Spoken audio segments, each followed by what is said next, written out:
welcome back to my video. This is Mike Daviop, and sa araw na ito, I'll be unboxing and reviewing this Astron Ice Power Heavy Duty Ice Blender.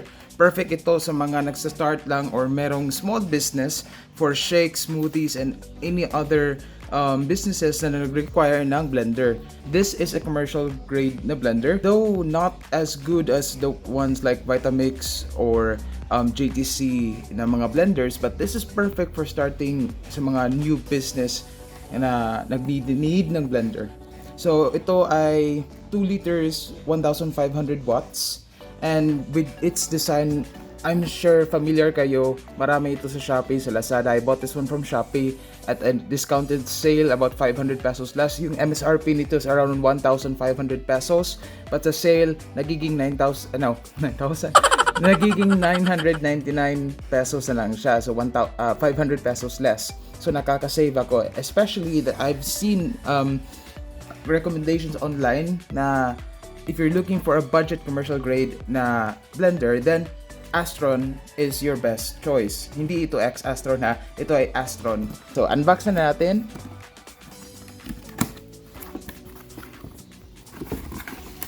So ayan, sa loob andito yung ating warranty, yung ating manual. This is to steer. Hindi ito glass ha, this is plastic. Even Vitamix is using plastic for, especially with very large 2 liters na capacity. So there you go, clear na plastic. I suggest na if lilinisin nyo to after use, please use a sponge, wag yung rough side or rough na mga sponges. Kasi over time, this will accumulate scratches and nagiging blurry na siya. So to keep it clear as much as possible, please use a sponge pag naglilinis kayo. So the cover of this jar is multi-purpose. Yung handle niya, this goes in here. This is to steer and mix. And ito naman, as you can see, meron siyang hole. This is where you pour in liquids instead of opening or closing the jar. No need na. So dito na lang. Lastly, ang ating motor ng blender. Medyo may kabigatan siya ng konti. We are not going to use this for commercial use, pang bahay lang, pang home use, pang family use lang. Previous na blender ko is meron siyang Australian plug. Need ko pa ng adapter. This one is using a US plug, which is widely and commonly available here in the Philippines. So removable din to if you want to clean this, and madali lang ibalik. Without further ado, let's now test this Astron blender. So as you can see, marami kaming mga avocados dito, and I'll be using this blender right now, kaya nakapag-force review na talaga ako nito. Hindi na makapag-intay yung ating mga avocados. This is off. This is the potentiometer. Meron tayong low speed hanggang sa high speed. Pag na-turn on mo na to, wala itong switch yung potentiometer. Pag na-turn on mo na to, automatic mag-on na siya. This is to switch the speed. Ito yung pulse, yung pabigla from 0 to full power. This is useful sa mga hard chunks. Paano nilalagay mo sa loob, hindi mag-spin. So, ito yung pulse. So, let's turn this on. Then, let's go high speed.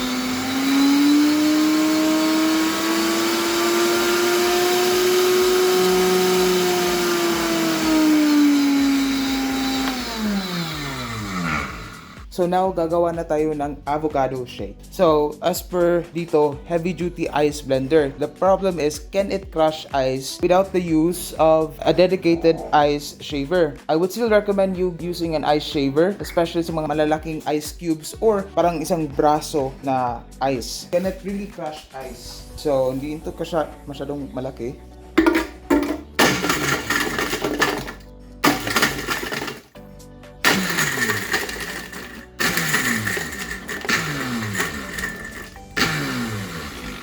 Yes, it can crush ice, but I would still recommend you getting this Kaisavilla or any other brand na ice shaver para hindi masyadong mahirapan yung blender in crushing the ice.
So, ayun na nga everyone, that was a really nice experience and testing ng ating Astron Heavy Duty Ice Blender. I really hope that you like this video. Please do share, subscribe, follow my social media links. I'll also be putting the link for Laz Mall, Shopee Mall, and any other links sa Astron na blender para mas makakamura kayo. So, thank you everyone for tuning in and you all have a great day. Bye-bye!